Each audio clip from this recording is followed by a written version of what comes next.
Hello दोस्तों, welcome back.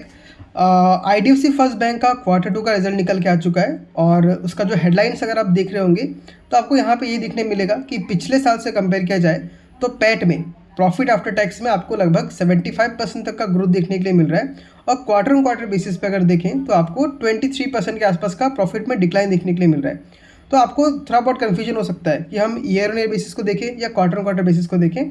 तो यहाँ पे मैं आपको क्लियर कर देना चाहता हूँ कि फ़िलहाल के टाइम पे हमें अगर बैंक को परफॉर्मेंस को ट्रैक करना है कि बैंक अच्छा कर रही है ख़राब कर रही है, तो हमें देखना पड़ेगा क्वार्टर ऑन क्वार्टर बेसिस पे। क्योंकि पिछले के समय में आपका जो 2-3 क्वार्टर था, एक्चुअली 4-5 क्वार्टर बोल सकते हैं, एक साल से कंपनी अच्छा काम नहीं कर रही है, तो वो आपका बेस बहुत ख़राब हो चुका था। तो अब हमको ग्रोथ अगर देखना है तो एवरी क्वार्टर ट्रैक करना पड़ेगा, क्योंकि कंपनी ऐसा नहीं कि बहुत अच्छा ग्रो कर रही थी और उसको मेंटेन कर रही है। कंपनी बहुत अच्छा कर रही थी, उसके बाद कंपनी ने एक साल अपने प्रॉफिट को पूरा गिराया। तो अब अगर हम पिछले साल से कंपेयर करते हैं तो कई सारी चीज़ों में हमको क्या दिखाई देगा, प्रॉफिट बहुत बढ़ के आता हुआ नजर आएगा। बट एक्चुअल में अगर बैंक के परफॉर्मेंस को आपको मेजर करना है तो अब आपको करना पड़ेगा क्वार्टर ऑन क्वार्टर बेसिस पे। तो देखिए, पिछले क्वार्टर से इस क्वार्टर का अगर रिजल्ट देखूं तो 23% डाउन है।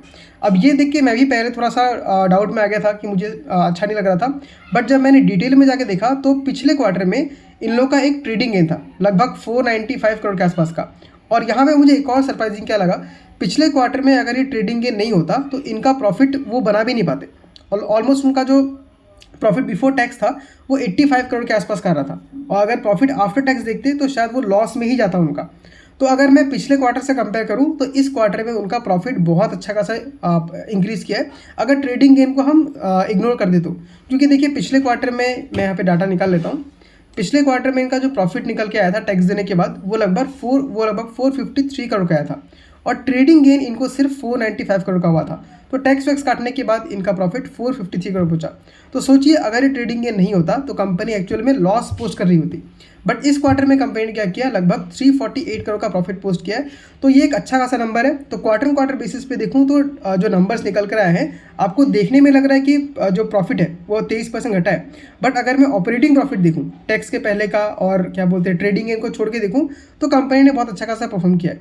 अब आके जी इसमें देखते हैं कि बाकी जो फैक्टर्स है उनमें कंपनी ने कैसा काम किया है। तो जो लोन बुक है वो लगभग 2.66 लाख करोड़ का हो चुका है, जो कि आपका क्वार्टर ऑन क्वार्टर बेसिस पे देखो तो 5-6% का ग्रोथ है।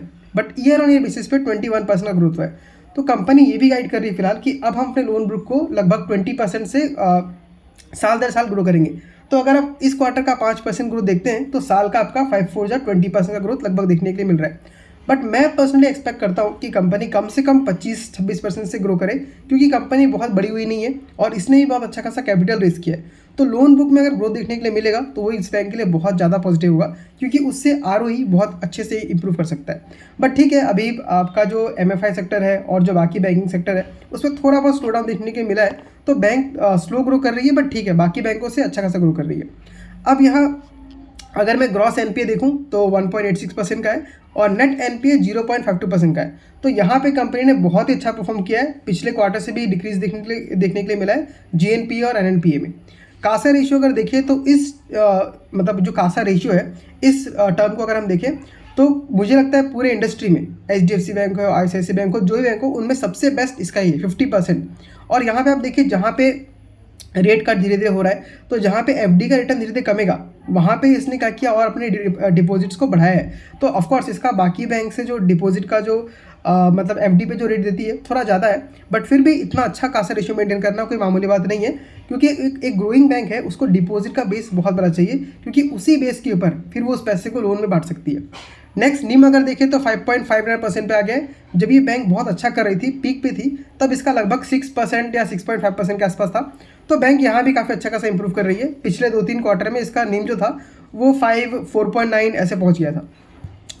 पेट का बात मैंने कर लिया इसमें। फिर डिपॉजिट का देखेंगे अगर तो यहाँ पे जो टोटल डिपॉजिट है उसमें से 79% रिटेल डिपॉजिट है और बाकी जो 21% बच रहा है वो आपका होलसेल डिपॉजिट है।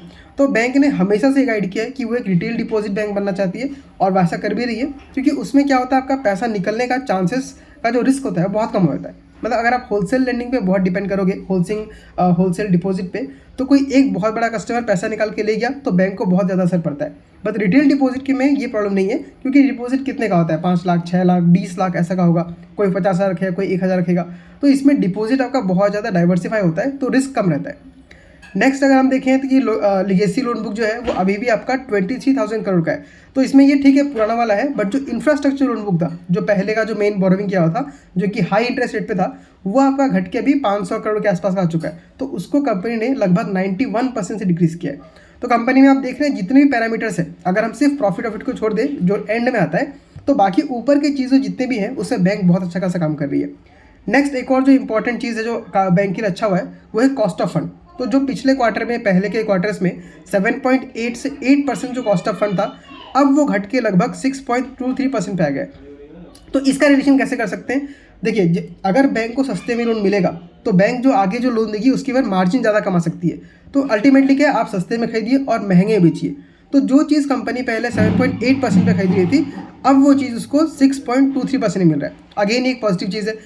एमएफआई का अगर देखें तो पहले बैंक का जो टोटल लोन बुक था वो लगभग 5.6% माइक्रो फाइनेंस को देती थी, मतलब पूरा 100% में से लगभग 6% के आसपास वो माइक्रो फाइनेंस में पे करती थी। अब वो घट के हो चुका है 2.7%। तो यहाँ पे देखिए, एक तो माइक्रो फाइनेंस का जो प्रॉब्लम था, उस लोन बुक को जो प्रॉब्लम क्रिएट कर रहा था उसको घटा के बहुत कम कर दिया। लेकिन अब बैंक आगे क्या बोल रही है कि हम अब फिर से जब ये वापस साइकिल पिकअप करेगा तो फिर से धीरे धीरे एमएफआई को बांटना शुरू करेगी, क्योंकि इसमें मार्जिन बहुत अच्छा खासा होता है। और देखिए, कोई भी चीज़ हमेशा के लिए खराब नहीं रहता, एक साइकिल में कोई चीज़ घूमता है। तो जब हमको as a management, as a company क्या देखना चाहिए कि जब साइकिल खराब हो रहा है तो उस टाइम पे बिजनेस को खुद स्लो डाउन करो, और जब साइकिल अच्छा इंप्रूव किया, जब लोग फिर से पेमेंट करना शुरू करेंगे, तो वहाँ पे हमको फिर से लोन बुक को ग्रो करना चाहिए।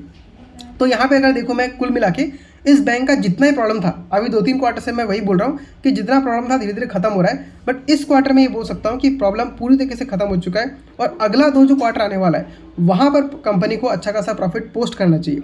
अब यहाँ पे देखिए, जो मेरा एस्टिमेट है, जिस तरीके से कंपनी ग्रो कर रही है, मुझे लगता है कि अगले क्वार्टर में कंपनी लगभग 500 करोड़ का प्रॉफिट करेगी, और उसके अगले क्वार्टर में भी अगर देखूँ तो 500 करोड़ के आसपास का ही प्रॉफिट करना चाहिए, मतलब थोड़ा अप डाउन कर सकते हैं आप। तो इस पूरे साल का प्रॉफिट अगर मैं देखूं तो आपको मिलाकर लगभग 1800 से 2000 करोड़ का आएगा। 2000 करोड़ बहुत ज़्यादा, मतलब कि मुझे डिफिकल्ट लगता है, बट एटलीस्ट 1800-1500 करोड़ का प्रॉफिट तो कंपनी कर ही लेगी। अब यहाँ पे देखिए प्रॉब्लम क्या हुआ, ये जो बैंक था एक बार 100 रुपीज़ तक गया था, अब वहाँ से 50% क्यों घटा, आप यहाँ पे डायरेक्ट रिलेशन बना सकते हैं। 2024 में उसका जो प्रॉफिट था बढ़ते बढ़ते, ऑफकोर्स उसके पहले 2-3 साल में कंपनी लॉस कर रही थी, फिर इंप्रूवमेंट दिखाना शुरू किया तो आपका 132 करोड़ प्रॉफिट हुआ, फिर 2400 करोड़ का प्रॉफिट हुआ, फिर 2942 करोड़ का प्रॉफिट हुआ। लेकिन 2024 में इसने अपने प्रॉफिट को क्या किया, लगभग 1490 कर दिया, ऑलमोस्ट इसका प्रॉफिट 50% घट गया। तो आप देख सकते हैं स्टॉक के प्राइस में भी सेम उतना ही हमको 50% तक का डाउनफॉल देखने मिला। 100 से 59-50 के आसपास चला गया था मेरे ख्याल से। और इस साल भी अगर देखेंगे तो कंपनी ज़्यादा प्रॉफिट नहीं कर पाएगी, 1800 से 1500 के आसपास कर पाएगी। मतलब ये 2 साल कंपनी का क्या हो गया, उस प्रॉब्लम जो उसने क्रिएट किया था उसको मैनेज करने में निकल गया। तो अब अगला जो 2-3 साल होने वाला है वहाँ कंपनी बहुत अच्छा खासा ग्रो कर सकती है। इनफैक्ट सिर्फ आईडीएफसी फर्स्ट बैंक ही नहीं, बाकी जितने बैंक भी है सबके सब बुलिश नज़र आ रहे हैं। तो मुझे लगता है बैंकिंग सेक्टर यहाँ से काफ़ी इंप्रूव करने वाला है। माइक्रो फाइनेंस का जो बहुत बड़ा प्रॉब्लम था वो खत्म हो चुका है, और आगे जाके यहाँ पे हमको सिर्फ इंप्रूवमेंट ही देखने के लिए मिलेगा।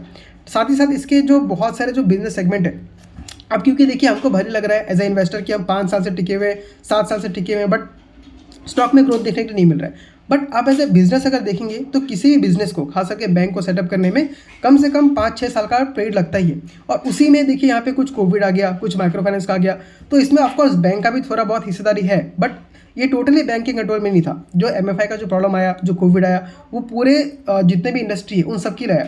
तो एक तो कंपनी स्टार्टिंग कर रही थी, ग्रो कर रही थी, उसमें इतना प्रॉब्लम झेलने के बाद भी अगर कंपनी अपने मतलब प्रॉफिट को मेंटेन कर पा रही है, सस्टेन कर पा रही है, तो यहाँ से कंपनी का जब ग्रोथ आएगा, जब अप साइकिल स्टार्ट होगा, तो बहुत ही अच्छा खासा इंप्रूवमेंट हमको देखने के लिए मिलेगा।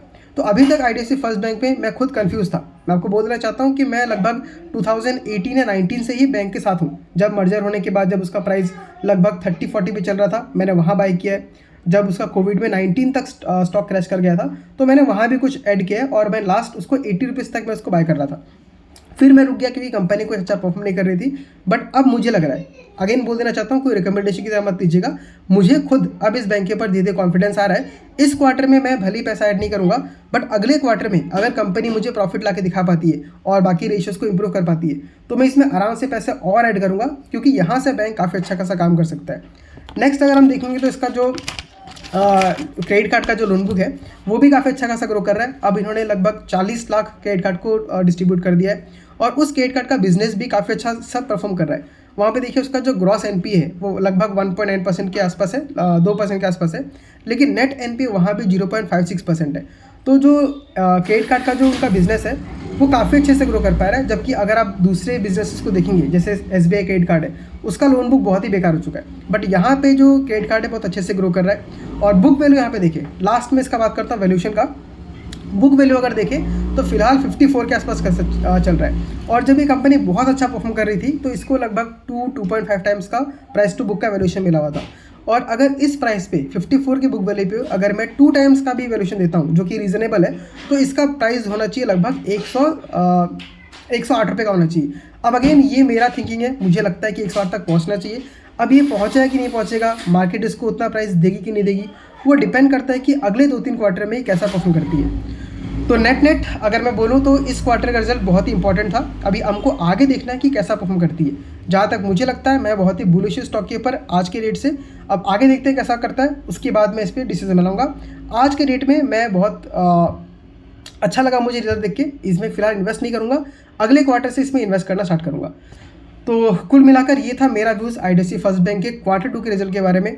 आप मुझे बताइए कि आप क्या सोचते हैं। अगर आप बहुत समय से होल्ड कर रहे हैं तो ऑफकोर्स ये कोई होल्ड करना बहुत अच्छा नहीं लगता, खास करके जब स्टॉक आपका परफॉर्म ना करे और उल्टा नीचे जाए, क्योंकि मैंने इसको 100 से फिर 50% अपने पोर्टफोलियो को नीचे आते हुए देखा है। तो ऑफकोर्स बहुत पेनफुल होता है, बट यही बिजनेस का सिस्टम है।